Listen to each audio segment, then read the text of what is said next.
Hey guys, welcome to the MC Anime Podcast. We cover anime, geek culture, Japanese aesthetics, and Asian studies. We are a multi-fandom podcast, and you can expect to hear topics in your favorite hobby or fandom activity potentially. You can find MC Anime on Google Podcasts, Spotify, Apple Podcasts, and YouTube. Also, please check out mcanimepodcast.com, our website. Furthermore, stay tuned in for another episode.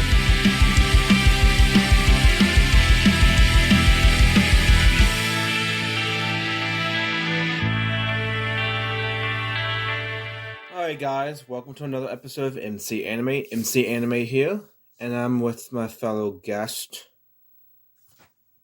Hi, Tyler from Geek Talk with Tyler. How are you all doing today? Pretty good. So, tell me a little bit about yourself and overall where to find you and what you do. Well, as mentioned, I'm Tyler, and as mentioned again, I am the host of Geek Talk with Tyler, another podcast series currently on Spotify, hoping to diversify in that.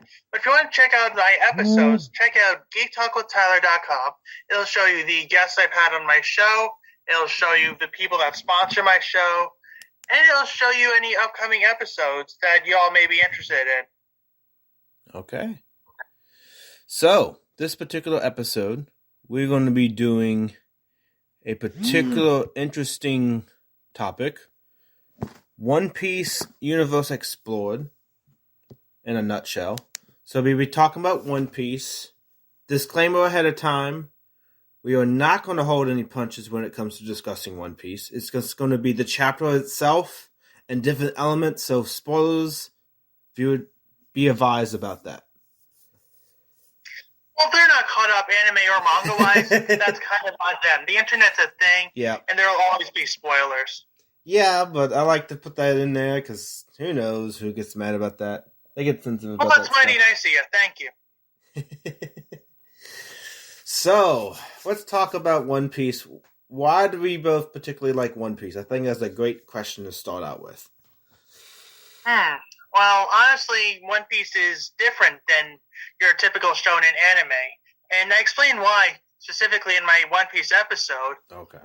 But specifically, it's different because a lot of the time, shonen anime typically focuses on powering up. Your Dragon Balls, your Narutos, even your Bleaches, focusing on the main character powering up. Whereas One Piece is really more of an adventure series. Yeah. And granted, Luffy and the rest of the Straw Hats have their power-up moments, but it really doesn't focus on that. It just focuses on the adventure that is the One Piece journey. And also, one thing to add about the power-up moments, specifically with One Piece, they're very gradual. So when they actually have the power-up moments, they actually feel very refreshing and actually make sense when they have those moments. Well, you're not wrong on that.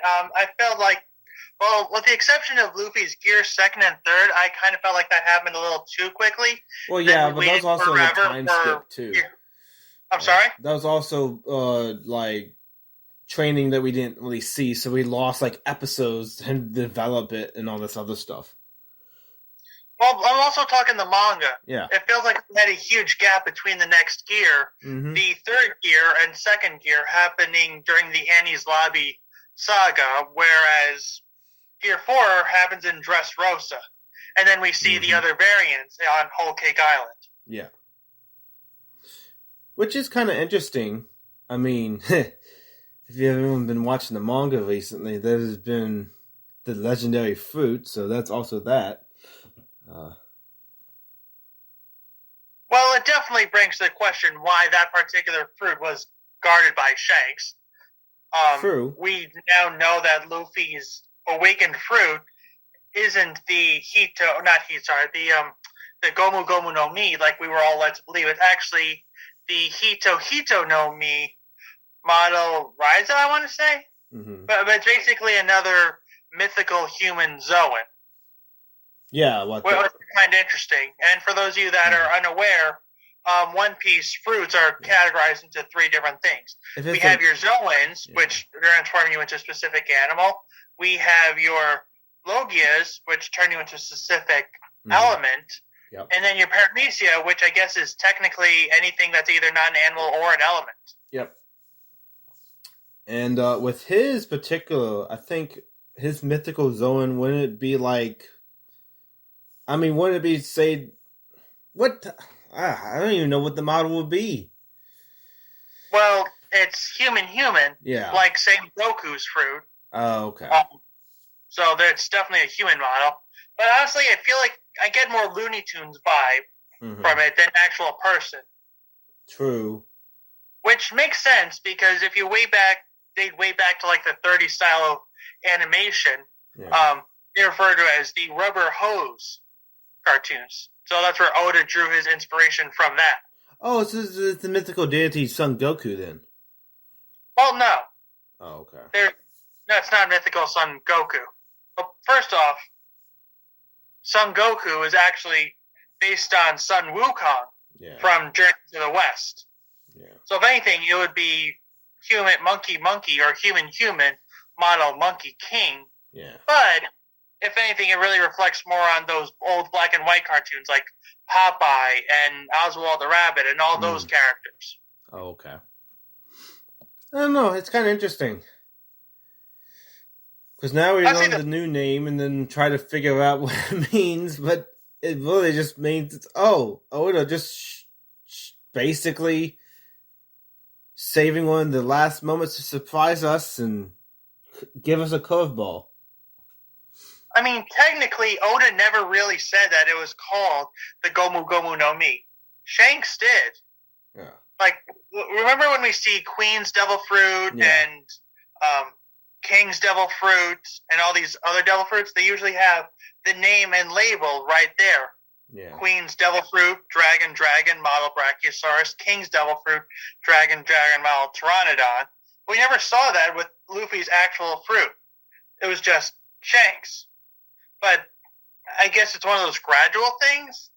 It's like how Digimon, a lot of them start off as like dinosaurs, then evolve into dragons. Yeah, true. So my theory is that Luffy thing was the Gomu no Mi the entire time, because that's the only name that he had access to at that time. But once he awakened, he actually accessed the true name, and therefore actually knew the true name. Because the devil fruit only really reveals itself after you know its name, not before. It's possible that makes this one stand out, that its awakening ascends to another variant. Yeah. Or perhaps, and I believe that once you eat it, you know what it does, but you don't necessarily know the name thereof. There are many devil fruit users who, after they ate a fruit, they never knew it was a devil fruit. They always thought it was like, say, a jutsu. Yeah. Like in the case of Kinemon. Yep. Or any of the other, the retainers of Odin. Yeah. They all thought it was a jutsu, but not a devil fruit. Yeah, but their understanding was very limited as well. So when they ate it, they didn't know what it was. So they just thought it was some magical fruit. And that just proves my point, that they didn't know the name of it. They just know, I can now do this. Yeah. That's all it really proves, if anything else. And I gotta say, the naming of devil fruits are actually pretty funny when you think about it. Yeah. We have a whole portion of Kaido's crew. They all ate dragon fruits, but they turn into dinosaurs. And you think, we finally get to see Kaido's fruit. It's just going to be another dragon. Nope, it's fish, model Soryu. And there's actually a very good reason as to why that is. Yeah. The reason is because, much like Wano's opening, it's the story of the fish that ascended up the waterfall and became a dragon. Yeah. Which is basically explains Magikarp and Gyarados. Yep, pretty much. Because if you don't know, a lot of Oda takes is a lot of legends and mythologies from different parts of countries or worldwide, puts in a story and actually tells a convincing story. Well, all stories really do. In fact, many of the guests I've had take inspiration from other forms of mythology. Yeah. Their stories. But Oda does that really well and explores into creatures that we've almost never heard of. Like Yamato's fruit are basically the wolves from Princess Mononoke. Marco is a phoenix, which everyone's really familiar with, so I guess that one's a bad example. Even one of Blackbeard's subordinates has a fruit from Eastern mythology, the dog fruit modeled nine-tailed kitsune. Yep. So it really goes to show you that One Piece is just a collaboration of all these different theories and ideologies put together to make one intact story. Well, granted, many stories rely on different forms of folklore, storytelling. As mentioned, Goku and the original Dragon Ball series were based on Journey to the West.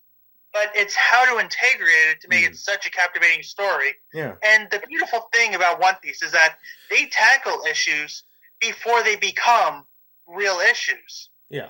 Like morality versus law, the concept of slavery, the concept of LGBTQ rights. These have all been things that are explored in One Piece, and only now more recently have become more serious issues.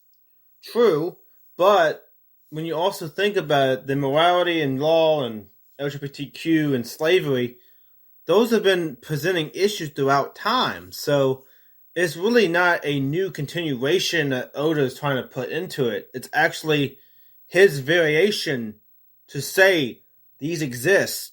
We should acknowledge it and go from there, because still society still has many pitfalls, as I say, to overcome those particular issues or periods of time that still is recurrent to today. Never really solved. Honestly, I don't think any of these issues will become fully quote-unquote resolved. Yeah. They should be acknowledged. I will agree with you on that. But he acknowledges them in ways that are not only good for storytelling, but they're also good for bringing awareness while making it seem wholesome. Like, the government was always seen as this righteous thing. The pirates are evil. But it's not a black and white story. Yeah. There are many Marines who can be seen as evil, but they believe they're doing the right thing. Yeah. Akainu, for example. Do you remember Robin's origin story? Yeah. Okay, so on Ohara, there is a ship full of several civilians ready to leave. And the Marines are like, okay, good, the civilians are leaving. And then we see a huge fireball coming. It's like, wait, who shot that? Then we see it was Akainu saying, if we're going to be thorough about this, we're going to be thorough about this. No one survives. Pretty much. So what he's doing the right thing. Yeah. So and one thing about government allegiance that actually really creates a unsettling issue is the amount of nationality and loyalty you give to the government that you believe is justified in doing the actions. The world government in One Piece has many different displays of protecting their own interests and not really protecting the interests of the world. They're just enforcing because they're the biggest agency to enforce such restrictions, and the void of the Lost Century is part of that bias. Well, again, this isn't a black and white story. Yeah. Marines good, pirates bad. If anything, the Marines themselves can be seen as a gray area.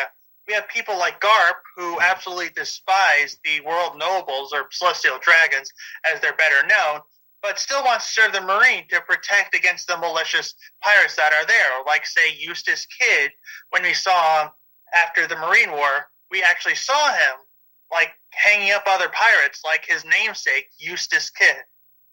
Yeah. Which I think is really interesting, because, the Celestial Dragons, I don't really care if they come from nobility and have all this power, but, their influence are just figureheads. The actual power is the five Gorosei. They actually the enforcers of the will of the Celestial Dragons. And if they probably will never turn on them to say, because they're giving them so much power and appeasement to do what they want. Well, never say never, because we never expected Robin to be a Straw Hat. We never expected anybody who served under the Marines, or I guess one of the warlords, to be a Straw Hat pirate, and we never expected Luffy to have a mythical Zoan. But all these things came into pass. Well, the Gorosei has an allegiance to the Celestial Dragon, so it's only going to take something to make that allegiance not break and tear. It's going to have to something they don't support at all. That's the only way I see the Gorosei betraying these Celestial Dragons. Possibly, but never say never when it comes to One Piece, because Oda does have wonderful and amazing different ways of surprising us. Like if you told me about 10 years ago Luffy's going to go on an island that has Zoan Devil Fruit users, I'd look at you like, why would Oda want to do that? But now we have Wano, we have Brachiosaur, we have a Pteranodon, a Spinosaur, an Allosaur, Triceratops, and pardon my butchering for this, but a Pachycephalosaurus, all on Wano. So, at this point, whatever Oda has in store for us, I'm just going to sit back and enjoy the ride thereof. Yeah, true. I mean, the world building is really nice, too. We have, very continuity. The world building's up to par to certain points in the story, and then the foreshadowing of future events, and then referencing those foreshadowing events back into future chapters also really tells the meaning that Oda really wants to put with the story that he's trying to create. Is it foreshadowing, or is it the viewers looking too much into this? No, foreshadowing is a technique that you use in literature to hint at one event, but then when you actually reference back, then it actually makes more sense when you use that little Easter egg moment in the story in 200 chapters before. It's not a new concept. You're talking to an author as well as a podcaster and a regular viewer of anime. Are you honestly explaining what foreshadowing is? Yes. I know what it is, but I think there are many times where people see something and they just think, oh, it's foreshadowing. I'll never forget. Not all the time immediate foreshadowing. There is obvious foreshadowing that Oda has done, but also people do look into it too much stuff too, because that's where you get the crazy fan theories going out, and those type of theories do play out in One Piece especially. They do, and you're not wrong. And the weirdest one I've ever heard of, let me ask you, you ever see The Simpsons currently? Yeah, I do. Okay, there was this one where they were doing, I think it was a Nightmare of Treehouse or something, I forgot what it's called, but they were basically exploring into the multiverse, if there's one group of Simpsons who say some evil marketing won't also explore other Simpsons. And then we see all these different Simpsons we have the South Park version, we have the Archer version, the Adventure Time version, and the anime version, which is very interesting because the Simpsons pay homage to different anime. Yeah. Marge is Rangiku, Bart is Naruto, Lisa is Mikasa from Attack on Titan, Maggie was Pikachu, Santa's Little Helper was Haku from Spirited Away, and Homer was Zoro. And you're not going to believe this. This one guy I spoke to said Zoro's going to be able to defeat Kaido because the Simpsons predicted it. And it's Haku's not even Kaido. I mean, sorry, Santa's Little Helper isn't even Kaido. He's Haku from Spirited Away. So yeah, but the Simpsons predict everything. It's they predict a lot of stuff. But going on that theory alone is asinine. But there are some theories that I've heard that actually do hold water. When we look at Blackbeard, for example, we see his emblem, which is the 8 pirate bones and the 3 skulls. Yeah. I do believe that each skull represents a different devil fruit that he has consumed. The 2 ones we have currently that we know about, at least, are the Gura Gura no Mi, Whitebeard's former devil fruit, and the Yami Yami no Mi that he stole from Teach. Now, so that still leaves one category. We have 1 Logia and 1 Paramecia. I think it's going to be a Zoan, but if Blackbeard's going to have a Zoan, it's not going to be something as stupid as, say, the salamander fruit model axolotl. If anything, it should be a mythical Zoan. Well, it could either be an ancient Zoan too. It could also be an ancient Zoan. It doesn't have to necessarily be a mythical. Ancient still have lots of variations that we still haven't really seen. They do, but that doesn't make a lot of sense, and here's why. If Blackbeard's going to consume more than one devil fruit, he would want to go for the creme de la creme of these devil fruits. The Yami Yami no Mi, arguably the strongest Logia in existence, and we have the Gura Gura no Mi, arguably the strongest Paramecia in existence. So, if he's going to go after a mythical Zoan, or most likely has one, it's this. I think he has a mythical Zoan that turns into an Ammit. Have you heard of it? A who? An Ammit. It's basically an Egyptian creature that's part crocodile, part lion, part hippopotamus. Okay. It's been known as the Devourer of Souls.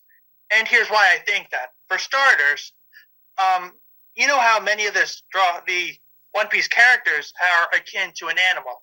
Luffy is monkey, Zoro is tiger, shark, and Sanji is goat/duck to reflect his ugly duckling origins. Yeah. Blackbeard's animal, quote unquote, is a hippopotamus. So, since this creature is part hippo, I think that's the first reason as to why he would eat this fruit. Not only that, but I think it's because it's the Devourer of Souls. In ancient Egyptian mythology, is the Devourer of Souls, and I believe this is how Blackbeard was able to consume more than one fruit. I believe he killed Teach, and then when the soul of the devil fruit was leaving his body, he turned into this creature and ate it, which explains the whole tarp situation with Whitebeard. True. The spirit didn't have anywhere else to go, and he consumed the soul of the devil fruit as it was leaving his body. True. There's also another supporting theory for him being used in multiple devil fruits. That's just the simple fact that he can associative disorder personality. Dissociative disorder personality. Multi-personality. So basically like Man-E-Faces from He-Man, or I guess like, say, I don't know, Blitzwing from Transformers Animated kind of a thing? Yeah, he has like alternate personalities, and as an alternate personality, that's actually considered a different person because they're in the same body. So the laws of physics being one devil fruit in one body doesn't really apply because it actually applies to the different personalities that could have like maybe 3 different souls in one body. If we're going to start applying the laws of our physics in the One Piece world, many characters and even creatures wouldn't exist. Like Queen. Have you seen Queen's body? He's 6 meters tall, and he supports his body on 2 little legs. So if it was applied to today's and our version of physics, Queen wouldn't be a thing. I mean, he would, just not as depicted by Oda. The theory that I'm suggesting with alternate personalities is actually a stretch in physics, because they just deem that you have a different personality, and it's like they take control at different random times. But the thing is, with the One Piece lore, it's not necessary to say that stretching to alternate personality being a possible stretch for explaining why Teach is like this is more of an effective reasoning to logic to some degree. Because Oda hasn't really revealed the big reason yet, and that's going to be the big reason why when they fight, he's going to reveal it slowly, and then or all at once, and then it's just a big shocking factor. Honestly, who can really say? I mean, Oda's given us so many curveballs. Like, we once believed that Sabo died. Dressrosa. Oh, wait. No, he didn't. Yeah.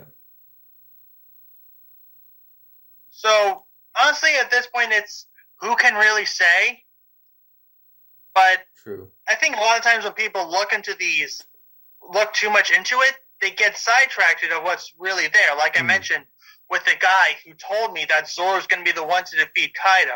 It's like every arc we have for One Piece, Luffy has always taken on the head guy. He took on Crocodile, he took on Lucci, he took on Doflamingo. What aspect of that have we seen with Zoro? Yeah. Well, I don't know. I don't really I just really want to do really the storyline and actually connect. Oh, okay, great. I didn't expect this. Let's keep watching. That's kind of what I've been watching One Piece for, is that unexpected nature from Oda all the time. I mean, well, now that Toei Animation has been hacked, I honestly just recommend reading the manga. There's a lot more funny shit going on right now than the anime has yet to show. Yeah. Like Yamato hiding Momo in her clothes, or King and Queen's weird-ass powers, like the Brachiosaur hiss, where he basically removes that from his body and turns into a giant snake, while his torso has cannons, essentially kind of making him the Dinobot of the One Piece lore. Then we have King, who's basically a human angry bird, where he pulls his head and his face all shrinks in, and then releases it, and releases like some sort of monster loogie. Yeah. It's like, how does Oda think of this shit? Well, to be honest, the mindset of Oda is really like One Piece is going to be his greatest. Well, to him, One Piece is a really great achievement to do long-standing manga series and also really practice the craft that he wanted to do with it. Because I don't feel like Oda all at once thought about all this. He did it as he went. I don't get that feeling that he thought all of this at once. He's slowly portraying the story into what he wants. Like Rome, One Piece wasn't built in a day, but he knew how it was going to end. In fact, him and three other individuals actually know how it's going to end. The first one being Oda, obviously. The second one was his first editor. Yeah. The third one, second one, being his latest editor. And the last one is a kid from a Make-A-Wish Foundation. His wish was to find out how One Piece ended, and Oda told him. So those four people know how One Piece will end. Yeah. So, but do I actually believe he came up with it in a day? No. Absolutely not. No writer ever comes up with the beginning, middle, and ending of their story in a day. True. Well, you also can go back to Love Dawn, the one shot of One Piece in the beginning. You know, there is some inspirations that he's taken, applying to the actual One Piece lore, but there is that one shot story that doesn't really define the pace of One Piece itself. Well, no, because like I've mentioned, One Piece is an adventure. Yeah. It's spreading over, decades at this point. And honestly, as an American, I gotta say, I don't believe it had the best intro to anime. Yeah, it had a very slow I'm glad transition. It did introduce many people to anime. It wasn't exactly a good continuation. Yeah. Do I really need to get into the whole rice ball jelly donut situation? That's Pokemon. Yeah, but it's the same concept. Yeah. Many things that happened to the One Piece 4 kids never happened. Like, Nami's foster mom didn't die. She was just locked up. And then after they defeated Arlong, she's still locked up. True. And don't get me started with the whole Sanji smoking a lollipop and Zoro's got all the I mean, you had to give it credit. 4 Kids dubbing has really been the pinnacle of our anime existence in one way or another. From whatever weird censorship to actual just changing slightly to a lollipop instead of a cigarette. I mean, look, I understand why they did it. They were censoring kids because they don't want to show people smoking or blood or gore for the sake of blood and gore. Yeah. But 4Kids actually had a similar problem that Funimation had, and here's why I'm saying that. They just wanted to grab whatever anime and dub it to the way that they see fit.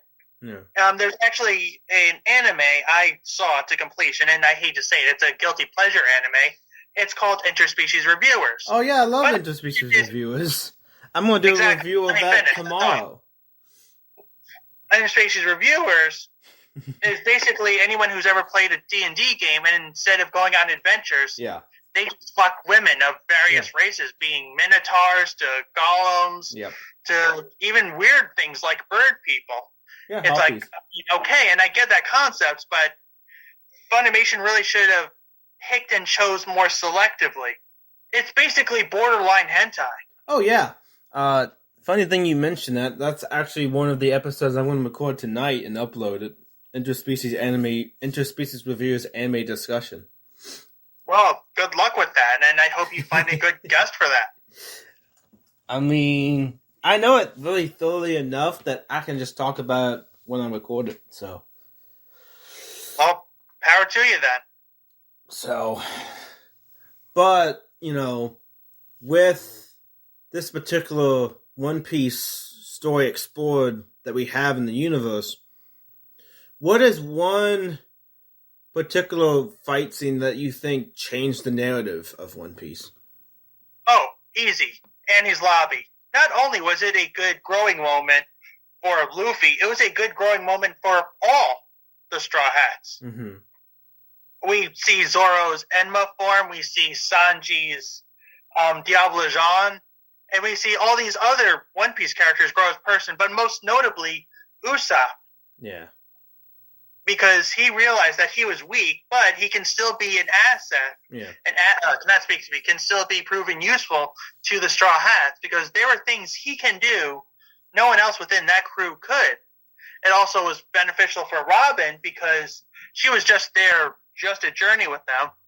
But once she realized that she actually has value, she wants to live. Yeah. And that was beautifully well done. And I love this for another reason.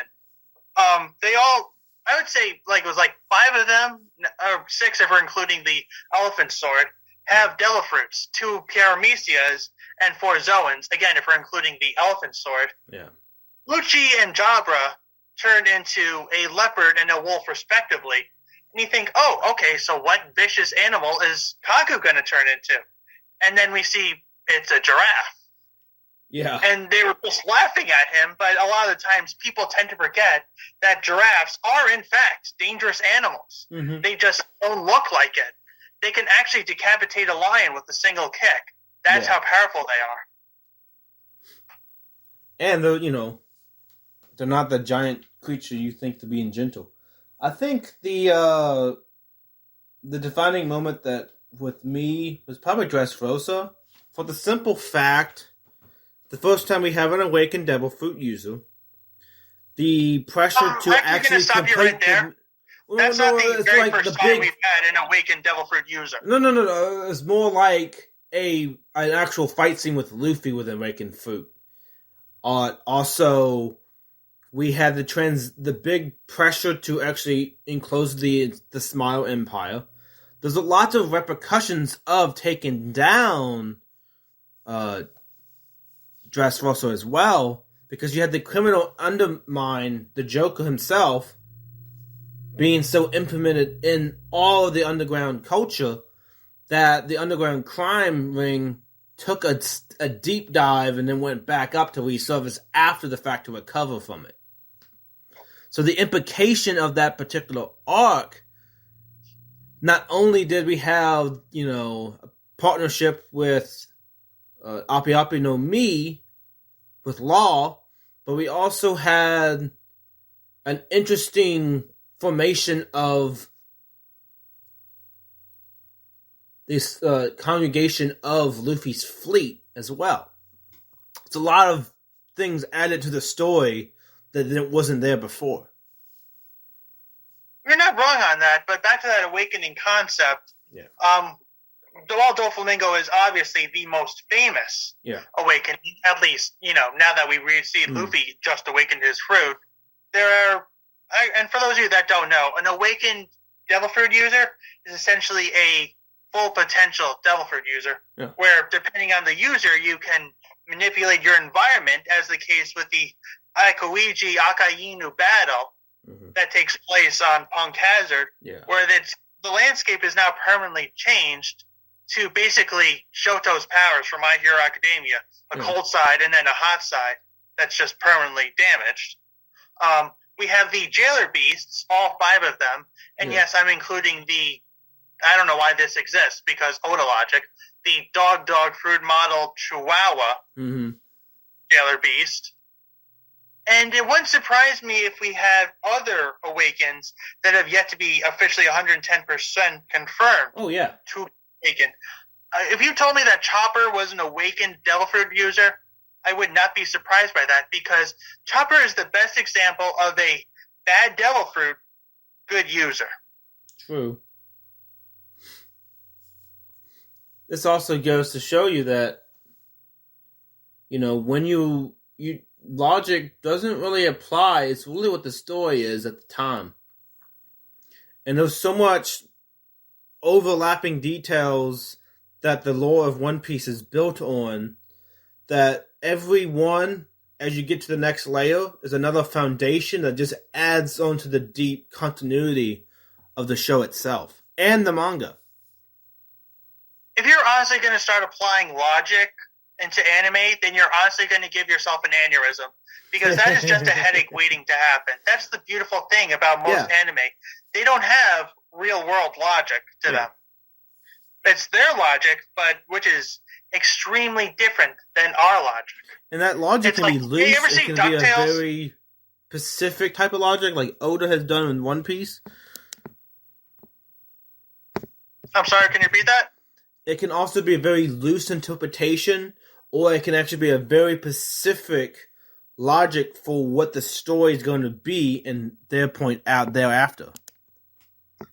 If you're looking for logic in One Piece, then I strongly recommend you finding another series to watch. There are many series that actually do have scientific applications into them, as I explained in my upcoming episode, Fact and Fiction. Gargoyles, one of my favorite series of all times, bar none. Granted, I know I'm looking into a series that has magic as logic. There's a reason why I mentioned this. It was one of the Season 2 episodes, Metamorphosis, where Dr. Anton Savarius, played by the legendary Tim Curry, creates essentially a facsimile gargoyle by genetic splicing. We have essentially a big cat, bat, electric eel hybrid. And that sounds weird, but hear me out. They had the big cat for the strength and ferocity, the bat for flying, and you're wondering yourself, how does a creature that big survive? You're going to need at least 4 cows a day just to maintain the metabolism. But that's where Anton Savarius said, I have another way for them to maintain flight. Yeah. Electric eel DNA, which allows them the continual energy. Do I believe that could actually work in the real world?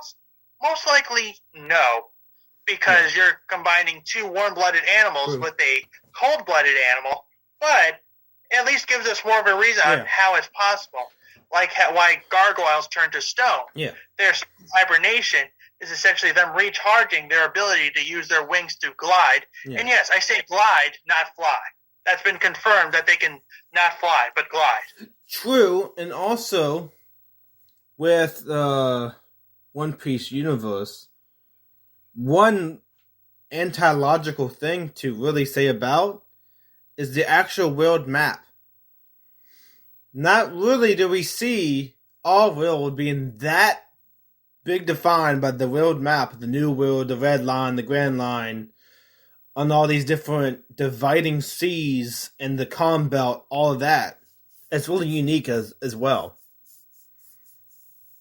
I mean, if you're going to start applying our world logic to theirs, you're going to give yourself a bad time. I know. It is built differently. I will acknowledge that, and with good reason.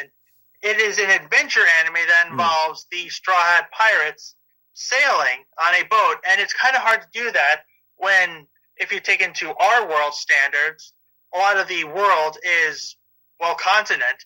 And granted, I know the ocean is made of 70% of ocean, but it's more adventurous to go from island to island than it just would be to go to continent to continent, because we never realize how many countries are actually near the water.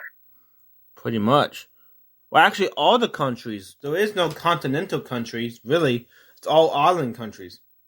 So that's another thing about One Piece. The adventure setup sets up the grand stage for a country to be surrounded by water and to mostly depend on the ocean as a means of communication, transportation, and getting support. Well, yeah, that's ideal for pirates, but bad for Devil Fruit users. True, which is very ironic that the entire ocean landscape and island and habitating is with devil fruits being in the process. It's like, oh yeah, we can give you amazing power, but you have a really big weakness that equalizes the great power that you have. Well, I mean, not necessarily. We have people like Brook that just run on water carelessly because he's so light, and we have people like Kaido and Marco that can say, oh wait, I can't swim. Oh wait, I can fly, so it doesn't matter. Yeah, true. That is it, or even people like Eikuiji who can just freeze the ocean and just, ride along on his little bicycle. So, is it a crippling weakness? That depends on who you ask. Not necessarily a crippling weakness. I say more like an equalizer in most sense. It's ironic that the devil fruits... Equalizer? I mean, depending on your fruit. Like, there are some really powerhouse fruits, like the Gura Gura no Mi or the Mera Mera no Mi can be seen as a powerhouse fruit. But then we have the less powerful fruits, like the human fruit, or the, like I mentioned, the Sala fruit model Axolotl, or even the Dog fruit model Dachshund. All terrible fruits, but they've all found good hosts. Yeah. Well, here's why I think it's an equalizer. Because of the simple fact that you have something other than... You have an abundant resource that's actually impeding most users, and some users are defining that, but even if the user themselves are defining what the weakness is, they can still be impeded by that weakness if given the right opportunity. And don't forget, another equalizer of the sea stone / ocean being to devil fruit users, Haki's also when you imbue yourself with that technique, you also can actually impact them as well. Okay, you keep saying equalizer. I don't think that's the word. If anything, it's a trade-off. It's kind of like the monkey's paw situation, but in a more beneficial way. For those of you that don't know, the monkey's paw is essentially, you find the monkey's paw, and it grants your wish, just not in the way you want it. Yeah. But in this case, it gives you power, but it will cost you something. So it's more of a trade-off. And many people are surprised why Jack is still alive. It's like, he's a fish man. He can breathe underwater. He just can't swim. Yeah. It's like, okay, but he should have died. Okay, but yeah, he can breathe underwater. He just can't swim in it. Yeah. So he's really just sitting there waiting to be rescued. I mean, that's really all it is. It's something people confuse a lot. If you can't swim, then you're automatically going to die. That's not true. No. If you're like, say, a person, like if I ate a devil fruit and then took a swim in the ocean, I would absolutely die immediately. Jack is not. He is a fish man. He ate the elephant fruit model Mammoth. Yeah. And he turns into a badass, and he is, among the Beast Pirates, fourth strongest overall, if we're including Kaido. If not, then third strongest. But it's like, a monkey paw wish would be like, you wish to breathe underwater, but you will lose your ability to swim. Yeah. Or you wish you could fly, but you become stupidly acrophobic that it kind of renders it useless. Yeah. So it was good that we found out that Jack is not a human, but a fish man, because it definitely helped Inurashi and Nekomamushi get their revenge on him. Yeah, it did. Well, Which I also, love how, but speaking of, I'm just going to say, I love how Oda gets these inspiration for these characters. We have Ivankov, who is clearly Tim Curry from Rocky Horror Picture Show. yeah, We have Nico Mamushi, who is basically Garfield. And we have Big Mom, who is basically the Queen from Alice in Wonderland. pretty much. I mean, he takes really lots of different inspirations and put it into the story. That's another thing that he might be paying tribute to the ideas that he's adapting from others, putting in his own spin, and put it part of the story. That is just one thing that writers do sometimes that can pay homage to what they like. Well, yeah, inspiration is the most sincerest form of flattery. Yeah. I cannot tell you how many of my friends are quoting me in their everyday lives because they've heard something I said, they like it, they're going to use it. Same case with every writer out there. Yeah. And as mentioned earlier, Luffy was based on Goku, hence his name Monkey D. Luffy. Yeah. Goku was based on Sun Wukong of the old Chinese folklore, Journey to the West. And will there be a person who pays homage to Luffy in the future? Probably. Most likely, but that's just a let's wait and see kind of mentality. Yeah. And also, we kind of have to talk about the different races depicted in One Piece. That's You mean also like a very fishmen, interesting aspect. the long-legged humans, the minks, and all those races? Yeah. It's still a very interesting dynamic. The Celestial Dragon discriminating against the races, putting into slavery. No one person is basically immune to the power except for the Celestial Dragons themselves and all that other stuff. Well, I don't believe that's true.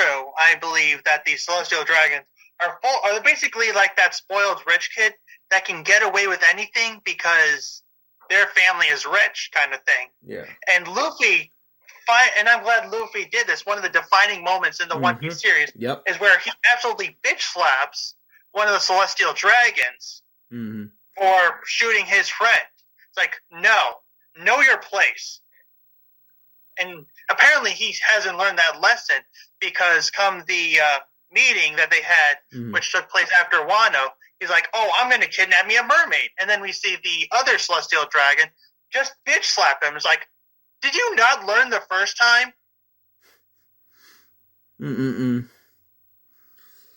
He evidently didn't because he got the common sense slapped into him twice. Yeah. So, which honestly, I'm glad they brought this up because there was a Celestial Dragon that appeared in a flashback with the what was that undersea king, the Ryukyu Kingdom, I believe. Yeah. That he's been essentially humanized. He no longer wears the glass bubble that separates him from everybody else. He's still a Celestial Dragon, but he's working on his image to perfect the Celestial Dragon name to a much more respectable title. Yeah. We even see him bowing down to the king of this underwater kingdom. It's like, wow, that's actually very admirable of you. Which also shows why Garp never wanted to get promoted. Anybody who becomes an admiral directly follows the orders of the Celestial Dragons. He despises them and does not want that ranking. Yeah. I mean, he also had to protect it on the Roxy pirates on that particular island, so he did have to follow that when that became, he had to team up with Goldie Roger. But that was one exception that he was willing to do to keep from the Rocky pirates to actually achieve the total chaos they wanted to do. Well, yeah, that's the perfect example of what a modern pirate is. I mean, are the Straw Hat Pirates pirates? In their own way, yes, because they're defying the world government. But they're not real pirates, and that sounds weird, and here's why I say that. Real pirates will kill, they will steal, Nami steals, but a lot of times it's for a better reason, usually herself, and they will rape and pillage and do all this messed up shit as basically a fuck you to you and your government rules. Straw Hats do defy the government, but I have not seen any of the killing or Straw raping. Hat pirates are an advocacy for free will, stand up for what you you think is right, but also go along with the emotion to have fun, to be adventurous, to actually follow your own path. You're not necessarily destined for one's path particularly for you. You can choose your own path. That's what the being Pirate King, I believe, really is. Yeah. It's just total free will, not being told what to do. And as someone that has had to answer to many people, whether it be my parents or bosses or even police officers for one reason or another, I understand and respect that. I do admire their freedom. And that's one thing I like about One Piece. There's so many the mysteries involved with it. You can spend hours trying to talk about it, and not everything will make all perfect sense because it's all different interpieces might be connected in a way that you didn't really think of me imagined connected in that way. No one really does think about it that way, and it's actually kind of a shame. But a lot of people say they are not watching One Piece because it's too long. And I get it. 1,000+ episodes, 1,000+ manga chapters is a little too long, I admit, and part of me wishes One Piece would end so I can check it off. But the other part of me is really enjoying the adventure. Yeah. And I do say adventure because that's what it really is.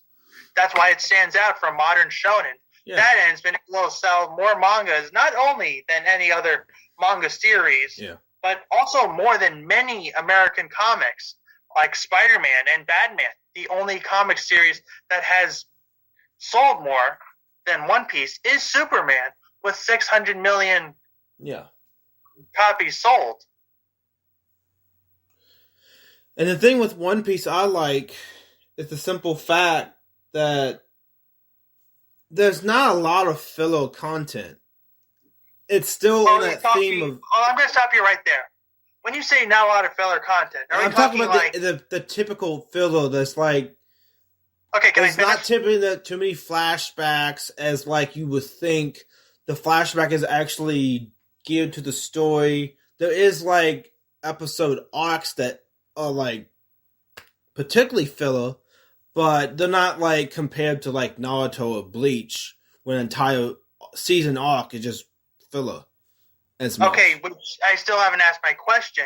Do you mean percentage-wise, or do you mean overall? Because overall, One Piece, I would say, has about a couple hundred fillers, or maybe not, I would say at most 100 episodes that can be seen as filler. Yeah. But percentage-wise, it's not even 10%.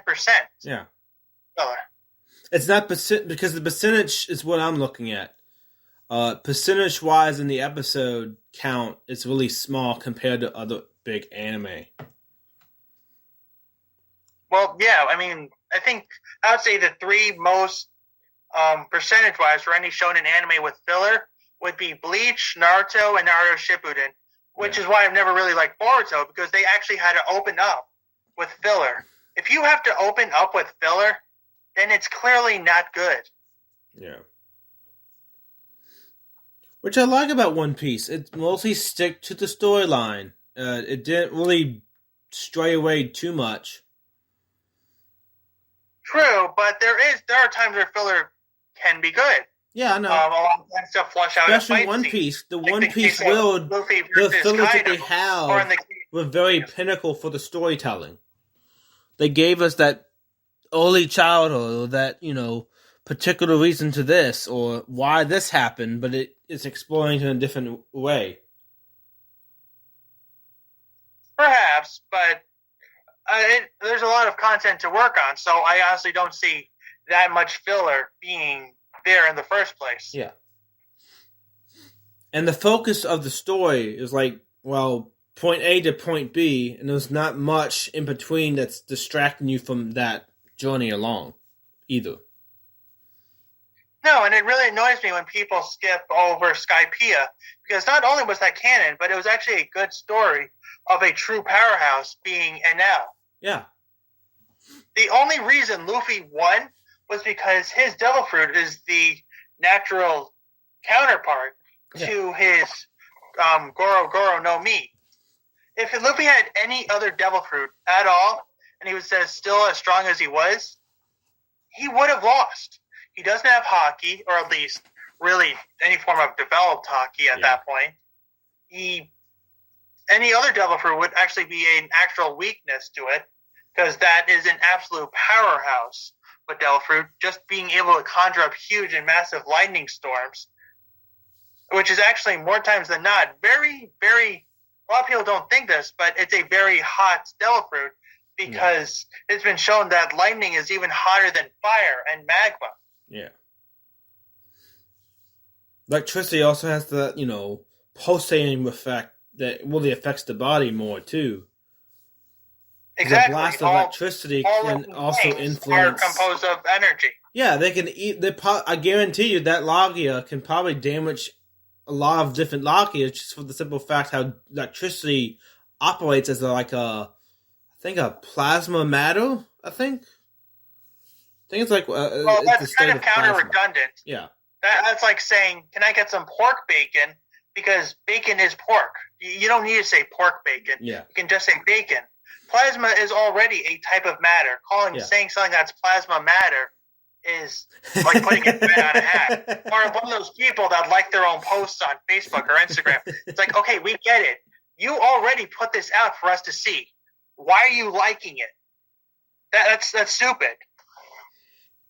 Maybe they want to like it. I mean, it's their...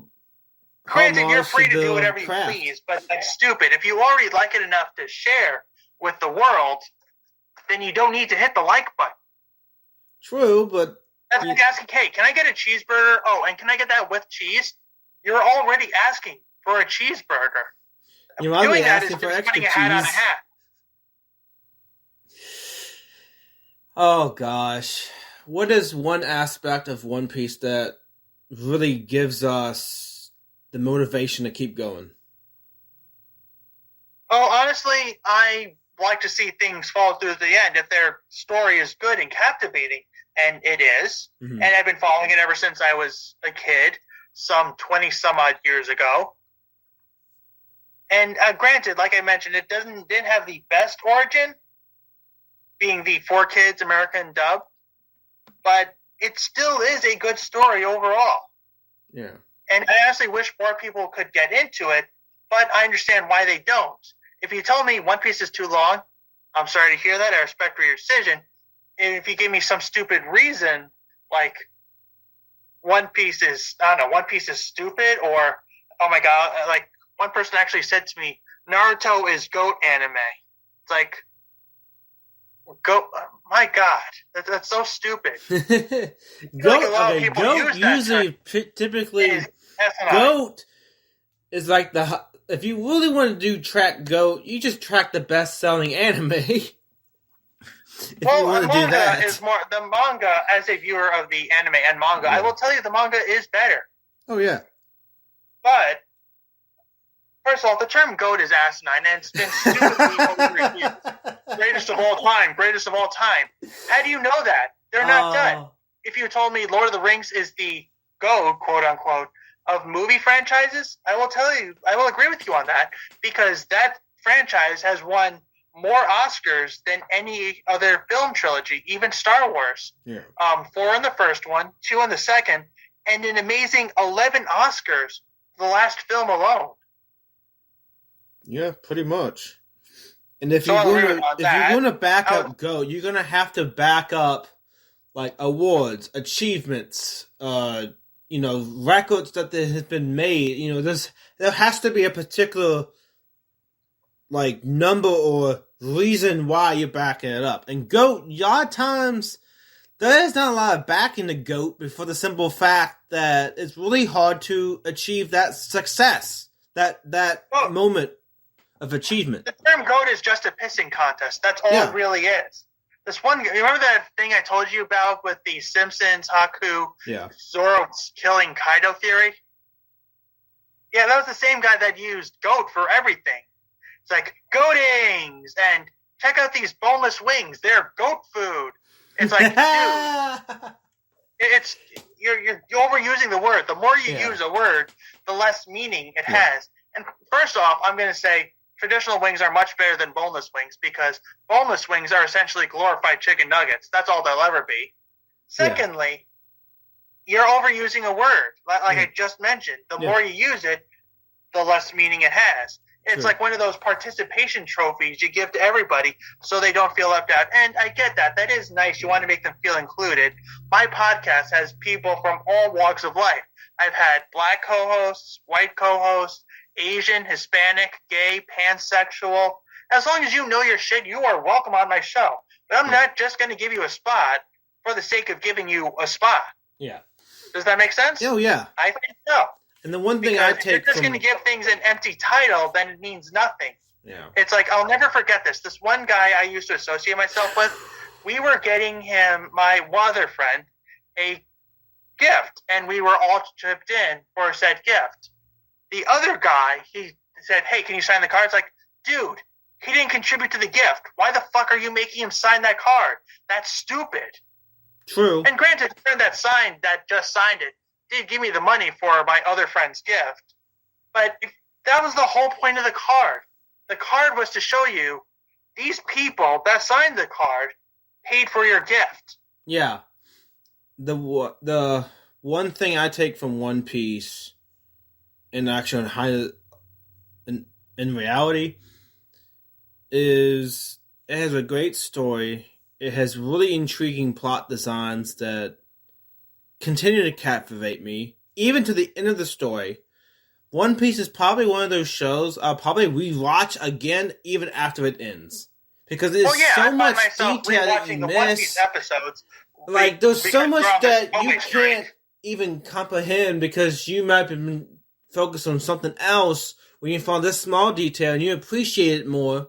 But the simple fact that the content goes on very long time. So when you find the new content that you have a new perspective, it's just like rereading the same book and you have a different meaning, or reading the same chapter and you have literally a different approach on what it was when you originally read it. Well, yeah, that's why I'm such a huge fan of Beast Wars. Yeah. I will explain this in my upcoming Beast Wars episode, that it's definitely stood out in the realm of Transformers series. But not only that, it was animated differently, and we appreciate it for what it was.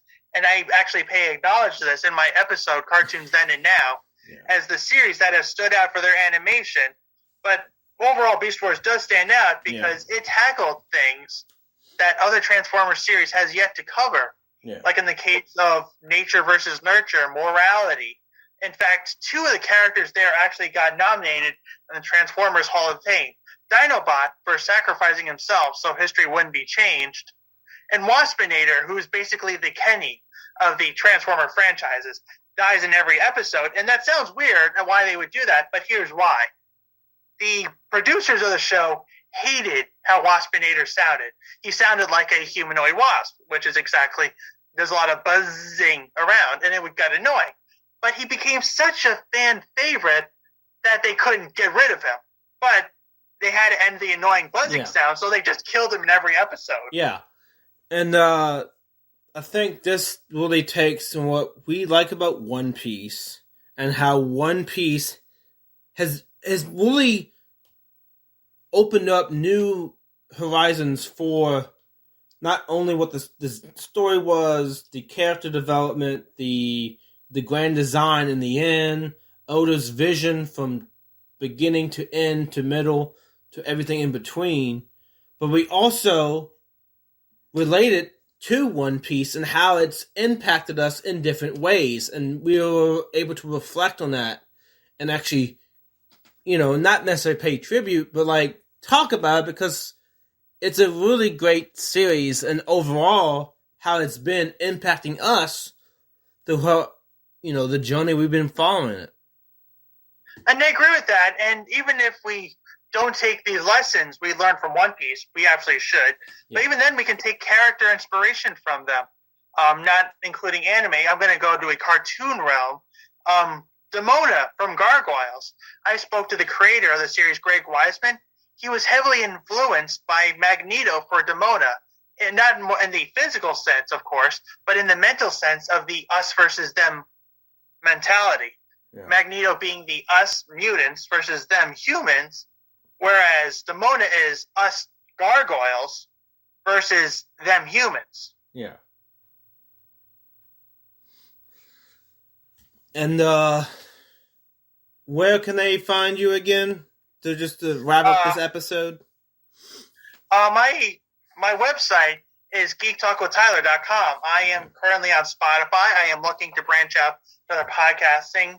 And if you like the sound of my voice, feel free to hit me up on my website, geektalkwithtyler.com. Go to the contact page. Yeah. If you have an idea that would be a good episode idea, want to be on my show, or even want to donate so I can continue producing more wonderful and delicious content for y'all, I'd be happy to do so. But if you're looking for a sponsor, I'd be happy to accommodate you on that as well. All right, guys, as we take this opportunity, thank you for having Tyler with us.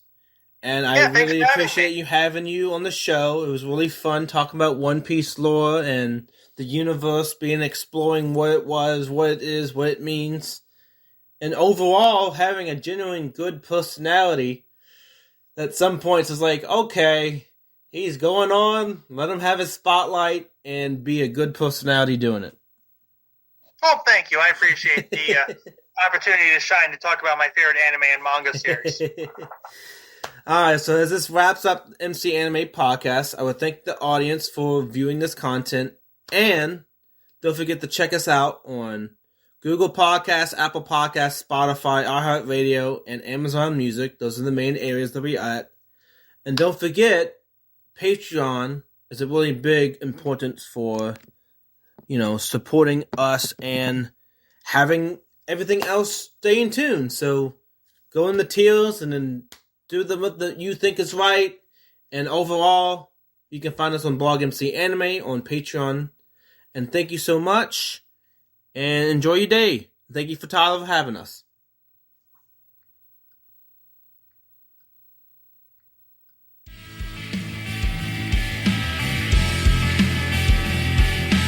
This concludes another episode of MC Anime Podcast. MC Anime Podcast is available on podcast directories like Google Podcast, Apple Podcasts, Spotify, iHeartRadio, and YouTube. We also have our website at mcanimepodcast.com. If you want to directly support us, then follow Patreon blog MC Anime. Finally, if you want services for hire, then we're available on Fiverr for audio and video production, graphic design, idea consulting, and blog and article writing.